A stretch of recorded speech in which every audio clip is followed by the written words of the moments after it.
si no juegas al nivel que toca, o te quedas corto o te pasas de largo, rompes una sutura o creas una lesión, el resultado va a ser nefasto. ¿Qué tanto por ciento o más o menos cuánto crees que un terapeuta de mano puede influir en el resultado final de un paciente? Ojalá algún momento en mi vida pudiera dedicarme solo a hacer férulas. El terapeuta de mano es una persona cualificada para poder trabajar cualquier tipo de patología de este ámbito regional. Y yo he visto que los terapeutas de la mano influyen en varios aspectos. Hay tres grandes factores en cuanto al resultado final de una rehabilitación o de un proceso, ¿vale? Un proceso traumático. El terapeuta influye muchísimo, muchísimo, es muy importante en un equipo.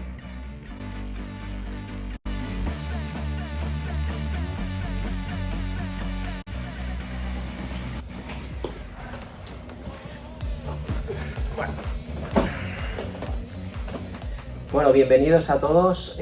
Hoy estoy muy contento, tenemos a Eduard Font, él es fisioterapeuta y terapeuta de la mano. Este es un vídeo que nos han pedido en muchas ocasiones sobre qué es un terapeuta de la mano, y yo creo que no hay nadie mejor que Eduard para que nos explique un poquito qué es un terapeuta de la mano. Eduard trabaja en CEIMA, de hecho es uno de los fundadores, y ellos trabajan siempre con nosotros, con el Institut de la Mà, tratando a nuestros pacientes. Así que nada, Eduard, bienvenido y explícanos qué es un terapeuta de la mano.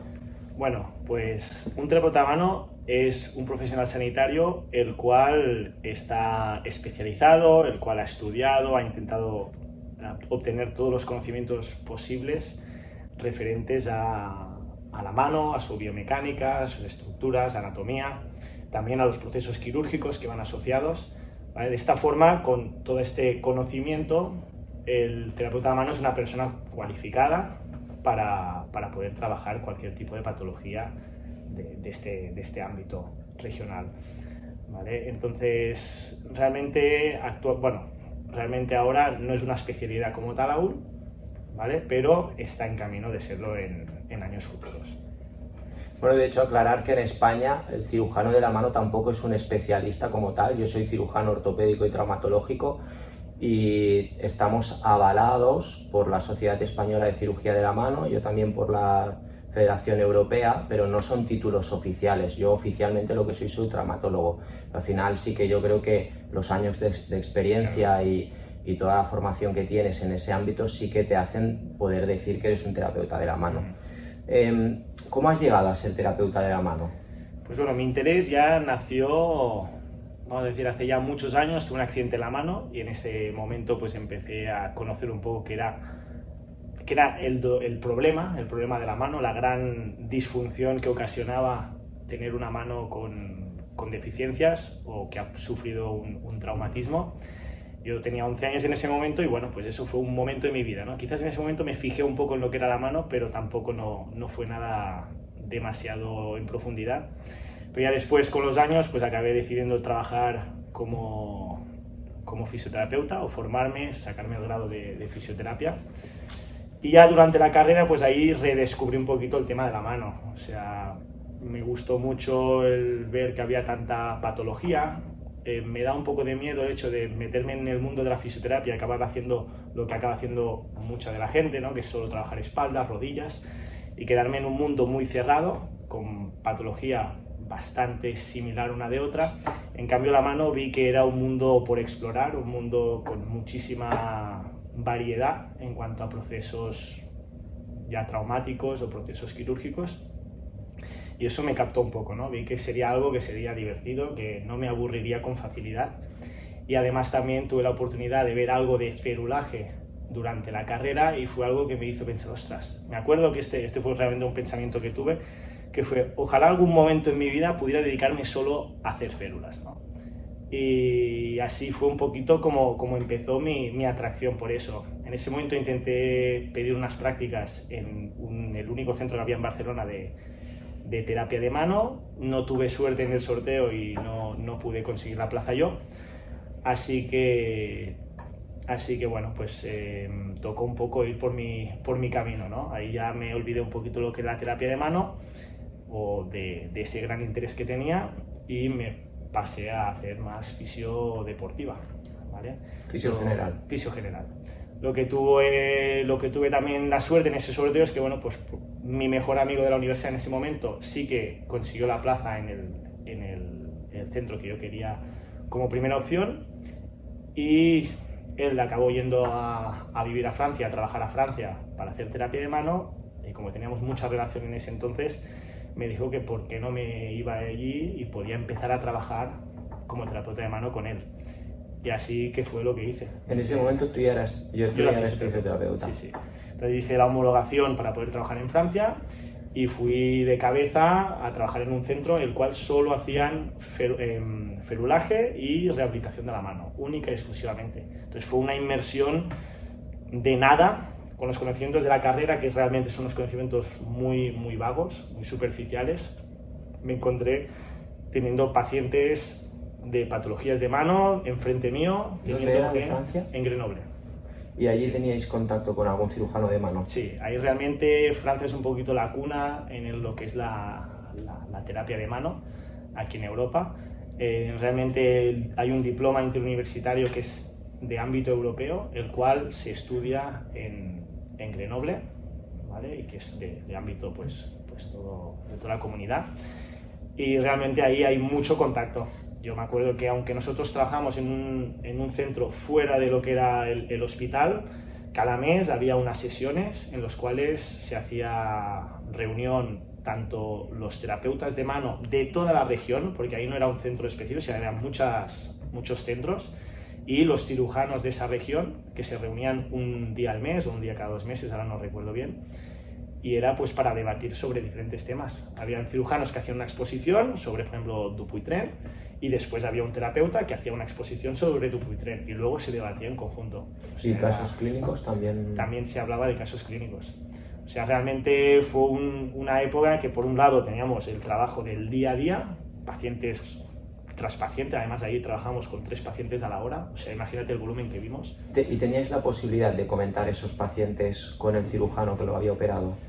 Bueno, en esas reuniones sí que podíamos, en forma telefónica también podíamos, pero realmente éramos bastante autónomos. O sea, si teníamos una duda podíamos acceder al cirujano. También estamos hablando que eso era en el 2014, quizás el contacto vía WhatsApp, como ahora, que es mucho más fácil con WhatsApp, con mensajes de voz. En ese momento no era tan común, pero si queríamos y teníamos algún paciente que comentar, pues lo podíamos comentar sin ningún problema. Igual que ir a quirófano. Ir a quirófano, ahí podías preguntar a los cirujanos y aceptaban bastante este hecho, ¿no? Que pudieras ir a quirófano con un paciente ya fuera tuyo o para ver cirugías. Esto es en mi opinión, es una de las grandes fuentes de conocimiento que tenemos los terapeutas o los fisioterapeutas para poder adquirir estos conocimientos que son básicos para hacer la terapia de la mano. O sea, a mí me llamó mucho la atención porque no estoy habituado y hace... ¿Cuántos años hace que nos conocemos? ¿4 o 5 años? 4 años. Me sorprendió porque a raíz de un paciente, Eduard se puso en contacto conmigo y vino a quirófano por primera vez, que en aquel entonces para mí no era muy habitual que un terapeuta viniese a quirófano. Y desde aquel entonces se pasó 2 años o casi 2 años. Una vez a la semana venía a quirófano con nosotros, los martes por la tarde, se pasaba su tarde libre allí con nosotros, viendo cirugía tras cirugía. Imaginaos en 2 años, más todo el conocimiento previo que él ya tenía. Y entonces, claro, eso al final establece una relación y un vínculo que hace que muchas veces incluso pues tú ya al salir de quirófano le puedas dar las indicaciones de lo que hay que hacer con ese paciente. Entonces, claro, los resultados, yo personalmente, desde mi punto de vista, mis resultados eran unos resultados antes de estar... Yo antes ya trabajaba con terapeutas de mano, pero no es lo mismo trabajar con un terapeuta que es lejano que con un terapeuta que está contigo trabajando y en quirófano. De hecho, ahora trabajamos tan juntos que hasta nuestras consultas están una delante de la otra, con lo cual incluso hemos mejorado esa situación. Entonces, bueno, te quería preguntar un poco qué es lo que tú crees que diferencia los terapeutas generalistas que pueden tratar una rodilla, una cadera, un hombro, una mano, con un terapeuta que está centrado en la patología de la mano? A ver, por un lado, el interés. O sea, una persona para poder adquirir estos conocimientos en cuanto a mano, tienes que tener interés, ¿vale? Porque ya digo que es algo que en la carrera ves muy vagamente, muy superficialmente y que realmente estás empezando desde cero. Lo más fácil es ir a las cosas que ya conoces, que no meterte en fregados de otras patologías, otras estructuras anatómicas, todo que tengas que aprenderlo de cero. O sea, para empezar, tendríamos este punto. Bueno, que la patología de mano en general es más compleja que la mayoría de las patologías. La gente, pocas personas quieren exponerse, quieren irse a buscar complicarse la vida cuando puedes hacer cosas pues más sencillas, ¿vale? O más sencillas, o que te han enseñado más en la carrera, que no has tenido que ir tú por tu cuenta después para aprenderlo. Sí, que quizás por volumen, cantidad de patología, ¿no? Cantidad de pacientes que tienen dolor de rodilla, y quizá no hay tantos que tienen lesiones en la mano, aunque luego sí que hay muchos pacientes, ¿eh? Yo creo que es desconocimiento. Yo creo que incluso te diría que hay más patología de mano que de rodilla. El tema es que hay muchas personas con patología de mano que no conocen que hay especialistas o gente que se dedica solo a eso. Entonces, creo que hay muchísimo volumen, muchísimo y muchísimo desconocimiento por parte de los pacientes. ¿Cómo de importante crees que el terapeuta, el conocimiento anatómico que tiene que tener un terapeuta respecto a un terapeuta generalista? 1000 veces más. O sea, realmente las estructuras que tenemos en la mano, en una superficie pues, de 20 centímetros por 20 centímetros, tenemos una cantidad de estructuras con una cantidad de funciones diferentes, una cantidad de comportamientos diferentes, que es bárbaro. Y las distancias son tan cortas que el problema de una estructura es muy fácil que contagie a otras estructuras de alrededor. Entonces, si tú no conoces perfectamente qué tenemos de anatomía en la mano, qué estructuras se pueden afectar, y no aprendes a atar un poco también, ya no solo la estructura, sino qué función hace, te será muy difícil saber por parte de, viendo una disfunción, saber qué zona o qué alteración hay. Porque es que hay tanto y tanto se mezclan, a veces hay dos estructuras que tienen comportamientos muy diferentes, las dos están afectadas y te dan una mezcla como original, ¿no? Entonces, requiere mucho. Para mí, lo más básico es la anatomía y biomecánica. No, para un cirujano también, y para el cirujano de la mano, la anatomía es fundamental, mucho más que para un traumatólogo generalista. De hecho, una de las cosas que a mí me llamó la atención es que la mayoría de los traumatólogos evitan las estructuras nobles, como las arterias, los nervios y demás, y los cirujanos de mano o los microcirujanos van a localizar las estructuras para disecarlas y no dañarlas, o porque las tienen que tratar, ¿no? Entonces eso fue una cosa que me llamó la atención.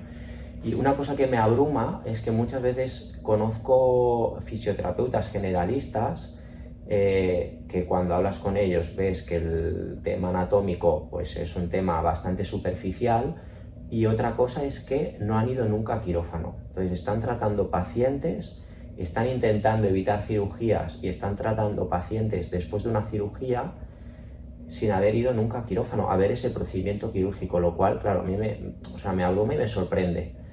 Entonces, te quería preguntar, ¿tú qué tanto por ciento o más o menos cuánto crees que un terapeuta de mano puede influir en el resultado final de un paciente?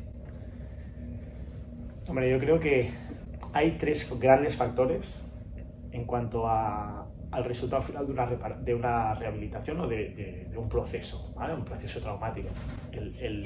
El final puede ser muy variopinto y todo depende de 3 factores, en mi opinión. Por un lado, tenemos el trabajo quirúrgico, ¿vale? Después tenemos la parte de rehabilitación. O sea, es un todo, ¿eh? Todo esto es como el pack completo, ¿no? Si hacemos una muy buena cirugía, después tenemos un proceso de rehabilitación bueno, correcto y con fundamento. Y después también, que no tenemos que olvidar, es el componente del paciente. O sea, estas 3 cosas, si todas las haces bien, y el comportamiento del paciente, o sea, el paciente en sí, pues ya bien, no hablamos de comportamiento, sino hablamos de la adherencia, pero también la biología del paciente. no todos los pacientes cicatrizan de la misma manera y esto a veces lo vemos, ¿no? Si todo esto se alinea y todo va bien como tiene que ir, el resultado será bueno. Pero a la que empiezas a poner factores que flojean, el resultado va a afectar. Tú puedes hacer una super cirugía, puedes tener una super rehabilitación, pero si es un paciente que han operado 3 veces, las 3 veces ha creado unas adherencias, una fibrosis espectacular, pues seguramente el resultado va a ser un poquito menor que si este paciente ayuda un poco. Pero es que lo mismo, estamos hablando del factor paciente, pero también el factor rehabilitación.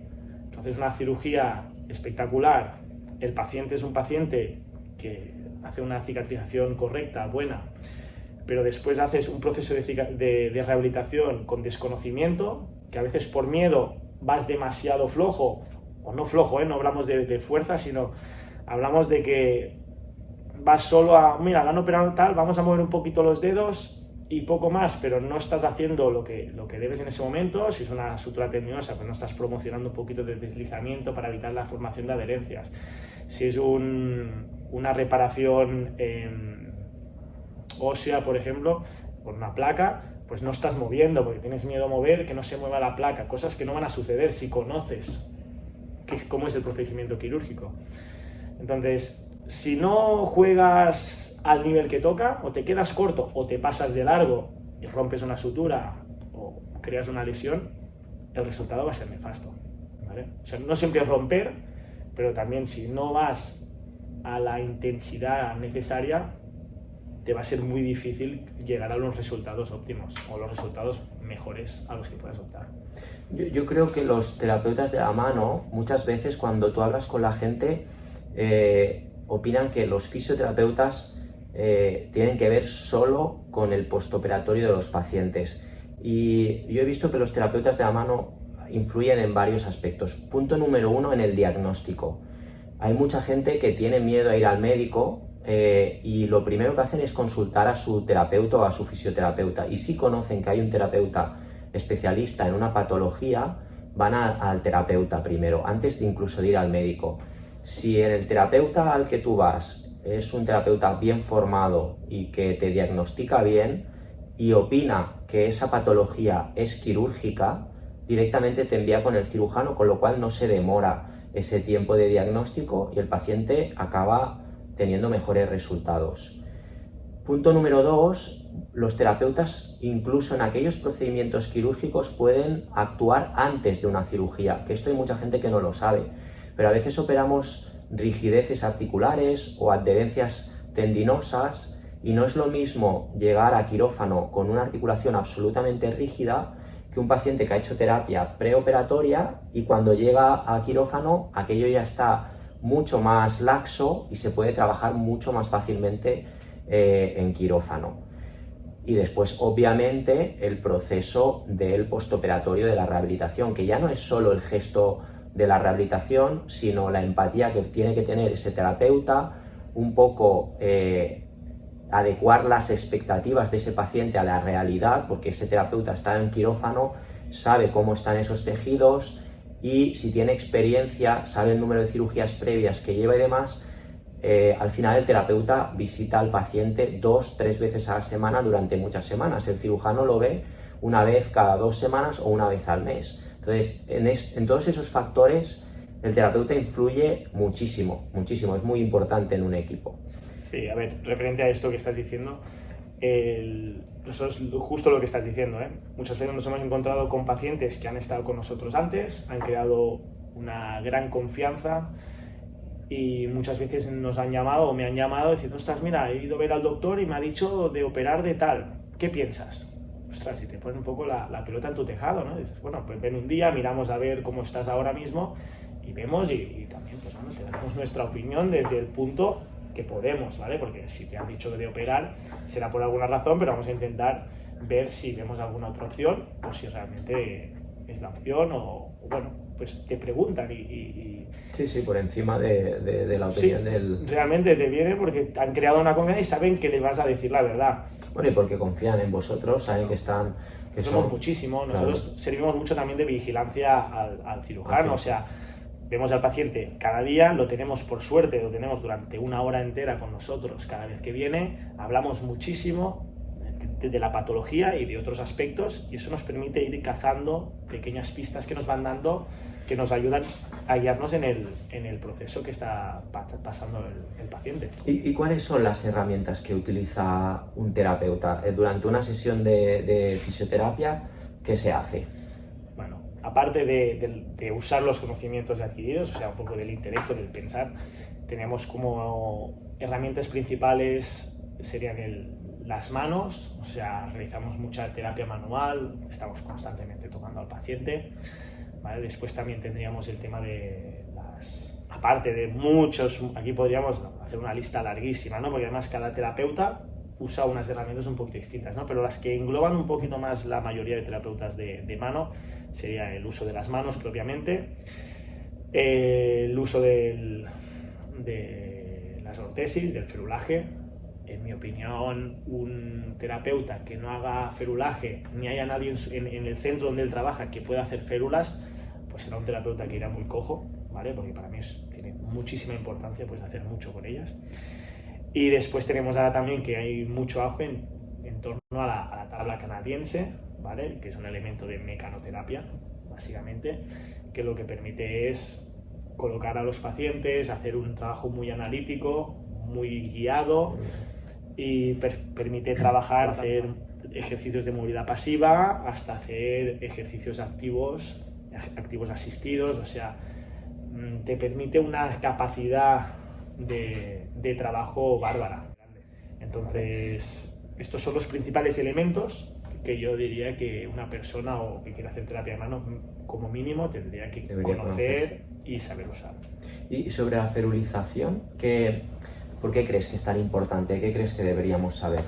A ver, realmente la terapia de la mano no es solo el rato, el tiempo que tú tienes al paciente trabajando en tu centro, ¿vale? Realmente por hacer, siempre lo decimos a los pacientes, por hacer una hora 2 veces a la semana o 3 horas a la semana, eso no te va a recuperar nunca, ¿vale? Ellos tienen que poner de su parte haciendo ejercicios en casa, pero es que la rehabilitación son 24 horas al día, 7 días a la semana. Entonces, las ortesis, según cómo hagas la ortesis, te permite tanto inmovilizar y estabilizar una zona que queremos inmovilizar, ¿vale? Para dar seguridad, para bajar una inflamación, para permitir una consolidación ósea, o nos permiten incluso hacer herramientas que lo que están haciendo es pues forzar una articulación o que el paciente pueda ir tensando esas estructuras que queremos elongar o que queremos elastificar, las pueda ir tensando de una forma segura en casa y que pueda ponerse, por ejemplo, durante muchas horas en su día a día. De esta forma estamos ampliando la rehabilitación ya no solo a una hora, un día a la semana, sino que estamos poniendo pues 8, 9, 10, 15 horas al día. Esa persona está trabajando esa estructura que queremos trabajar. Entonces, las férulas nos permiten eso, nos permiten esa expansión en cuanto a la terapia de la mano en casa y además en una forma segura, porque la férula la puedes hacer que sea completamente guiado y que el movimiento sea puro donde tú quieres, ¿vale? Sin margen de error. Y además, en algunos casos, hay pacientes que desgraciadamente no los podemos mejorar, ¿vale? O no podemos llegar tan lejos como nos gustaría llegar. Entonces, a estos pacientes a veces tenemos que hacerles algunas férulas que sean más funcionales para ayudarles a mejorar su funcionalidad, su uso de la mano y permitirles tener un día a día más cómodo y más práctico. Sí, o sea, hay férulas de contención, ¿no? Férulas, por ejemplo, cuando tienes una fractura de radio, pues una férula que sea relativamente más cómoda que un yeso. Sí. Y que inmoviliza esa articulación durante un tiempo hasta que consolida el hueso, ¿no? Eso es un tipo de férula. Hay diferentes clasificaciones, ¿no? Pues podrían ser pasivas, activas, pero bueno, para que nos entendamos. Luego, por ejemplo, hay férulas que lo que hacen es ayudar a que la terapia que se ha hecho durante una hora se extienda durante mucho rato. Yo muchas veces le digo a los pacientes, esto es poca fuerza, mucho rato. Sí. Eso es lo que da buenos resultados. Poca fuerza, mucho rato. Entonces, por ejemplo, un paciente que te viene con una rigidez en flexión del dedo, pues por ejemplo, una banana de neopreno, ¿no? Sí. Explícanos un poquito cuál sería la función de la banana de neopreno. Bueno, la banana de neopreno realmente lo que está buscando es, como bien has dicho, una tensión suave, una tensión agradable, mantenida, ¿vale? En esa estructura, de forma que el tejido se pueda ir cediendo, ¿vale?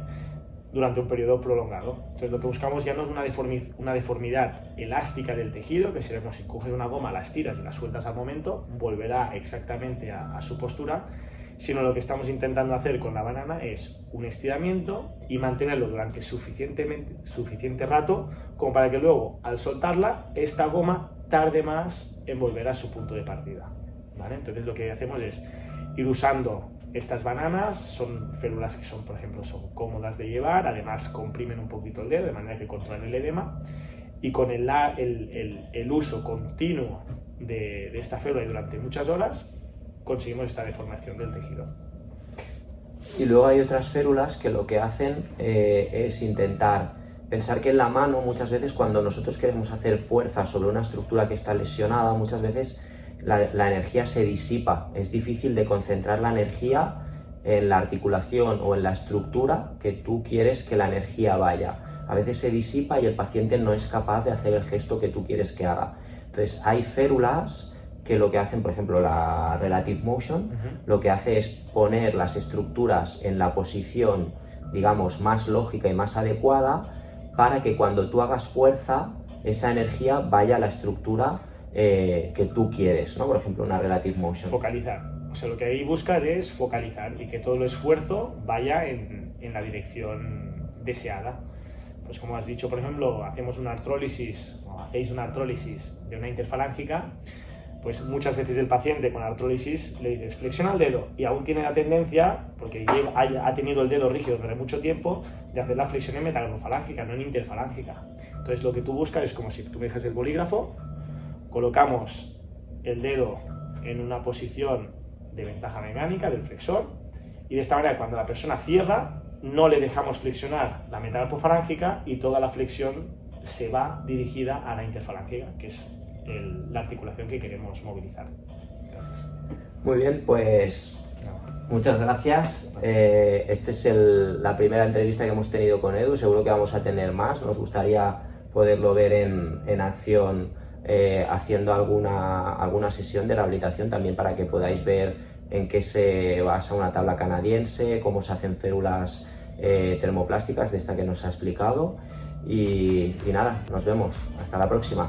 Saludos.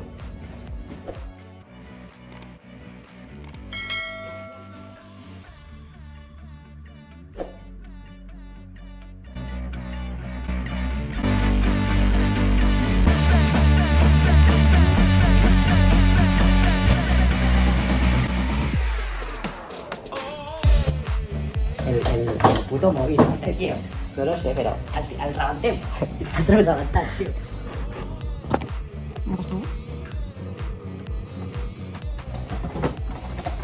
¿Ready? Aclara la voz y todas las cosas que tengas que hacer. A ver. Antes de que se líe la...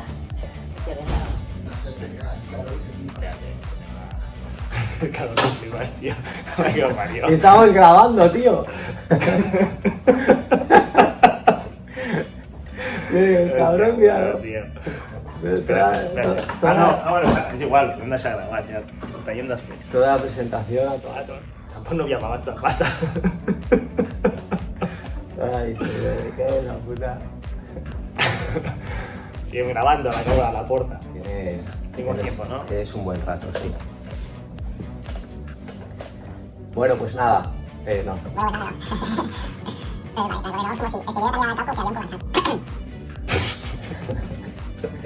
A ver la risa, a ver qué otra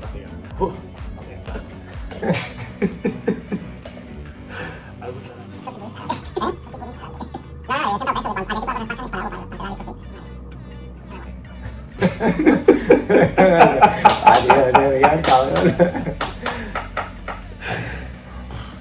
Mire, tío. Adiós, no seas niña, macho. Ay.